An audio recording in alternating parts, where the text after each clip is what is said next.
Ya, ini mungkin puasa masuk hari kedua atau hari ketiga ya. Kita slow saja, kita nggak akan merosting siapapun. Kita ngomongin sesuatu yang menjadi kebanggaan kita belakangan ini, yaitu Papua. Karena Pak Jokowi baru aja pulang dari sana. Ya, isu soal Papua itu kerap hangat di media ya. Provinsi yang di ujung timur wilayah Indonesia ini kaya dengan berbagai berita. Dari mulai sejarah yang sering disalahartikan sebagai provinsi termuda yang baru bergabung ke NKRI pada tahun 1963. Padahal nggak seperti itu.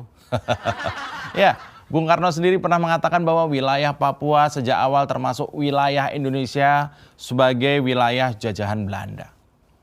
Tapi Belanda menunda penyerahan Papua, bahkan ingin menjadikan Papua itu boneka dengan mengulur waktu penyerahan melalui konferensi meja bundar.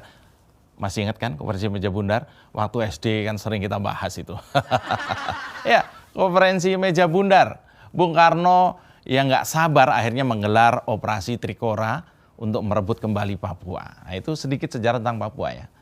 Ya, soal ini kerap dimanipulasi bahwa seolah sejarah Papua itu berbeda dengan Indonesia katanya. Sehingga layak merdeka. SJW biasanya begitu ya. Ya, sesuai dengan keinginan Belanda sejak awal yang dihembuskan agar bangsa Papua merdeka dan tetap bisa menjadi boneka mereka. Biasa, Belanda suka berstrategi yang aneh-aneh.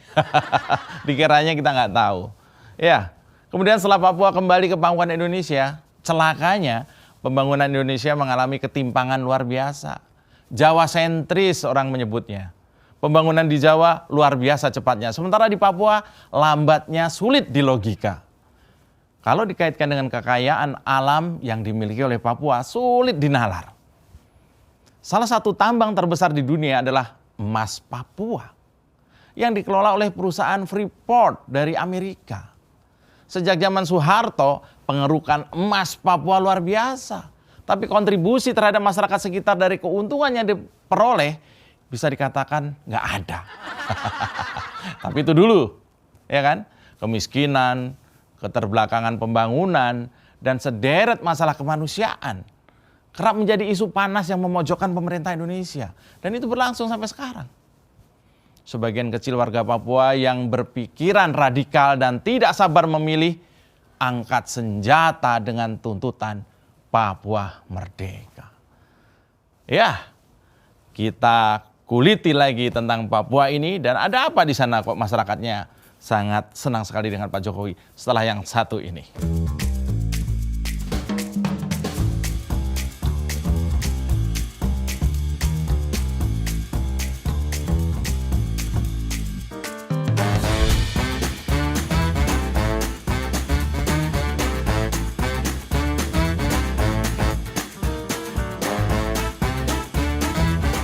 Ya, saya Mas Jopray, selamat datang di Mindset Main TV, bukan main. Setelah Soeharto tumbang pada tahun 98, presiden-presiden berikutnya ditelikung perjanjian penambangan emas Papua oleh Freeport dan pemerintah Indonesia di kala kekuasaan Orba. Presiden-presiden berikutnya nggak banyak berkutik dengan keberanian pas-pasan meski ada yang pernah menyandang pangkat jenderal. Lalu datanglah Jokowi. 2014, masuklah Jokowi. Presiden era reformasi pertama yang berani lantang menantang Freeport untuk mengkoreksi perjanjian agar lebih memenuhi rasa keadilan.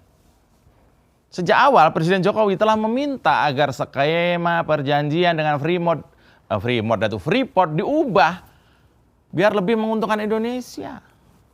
Perjuangan panjang yang membuahkan hasil dengan kepemilikan saham pemerintah yang meningkat menjadi 51,24% tahun 2018. 4 tahun Pak Jokowi berkuasa, baru bisa utik-utik Freeport. Hal ini membawa dampak keuntungan Indonesia lebih besar daripada Freeport. Nah, komitmen Presiden Jokowi adalah mengobati luka bangsa Papua dengan mendapatkan dana untuk pembangunan Papua, mengejar ketertinggalan dari provinsi lain. Sebuah komitmen nyata yang tak dilakukan oleh para presiden sebelumnya. Dan itu menjadi solusi bangsa Papua dari keinginan merdeka. Ngapain capek-capek mau merdeka sendiri? Dan itu perlu waktu lama dan perlu banyak nyawa. Nah, saya mau cerita, itu tadi backgroundnya. kemarin dalam peresmian Papua Youth Creative Hub atau PYCH ya, singkatannya dalam bahasa Indonesia itu PYCH di Kota Jayapura. Kalau nggak salah tanggal 21 Maret kemarin lah.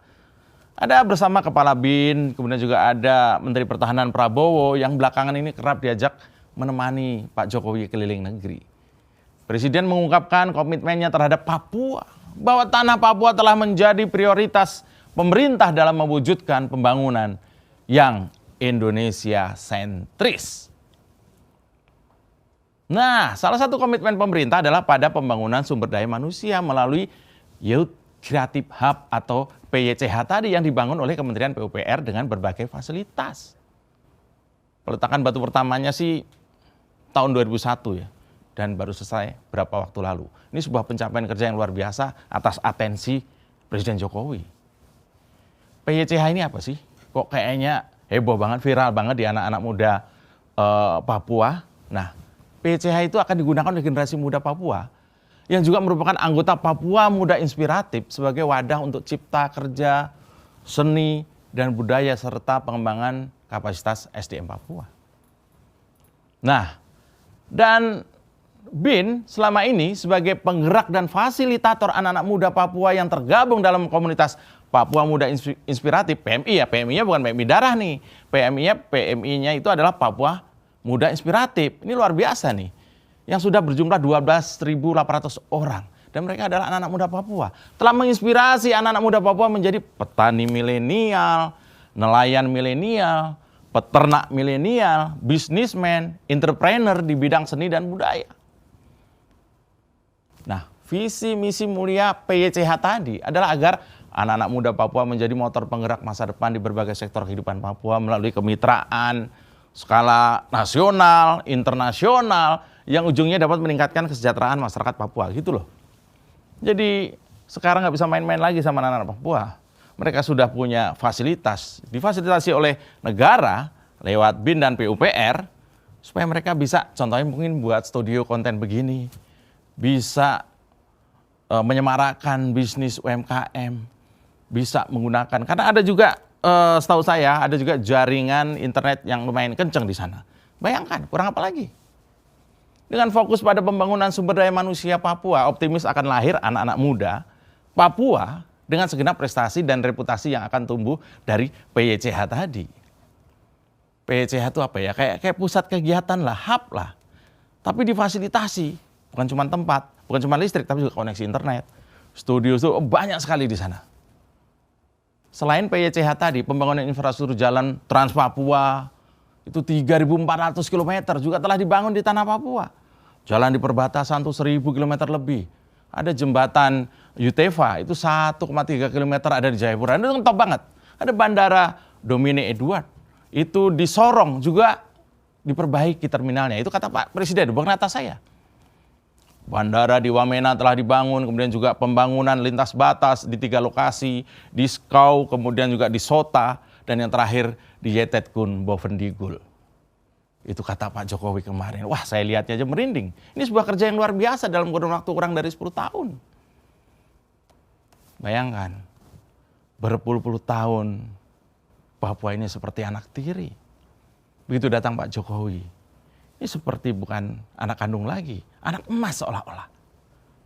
Kini syarat-syarat pertumbuhan ekonomi di Papua itu telah banyak terpenuhi ya. Syarat-syarat pertumbuhan ekonomi di Papua yang dulu tertinggal sekarang sudah banyak yang terpenuhi dengan infrastruktur yang memadai. Dan sambutan kegembiraan yang luar biasa kemarin saya lihat aja di YouTube-nya. Waktu peresmian Papua Youth Creative Hub ini menandakan Presiden Jokowi telah mampu mengobati luka hati bangsa Papua yang selama ini menjadi anak tiri. Koyau Jokowi. Itu tadi mindset saya untuk Main TV. Bukan main. Papua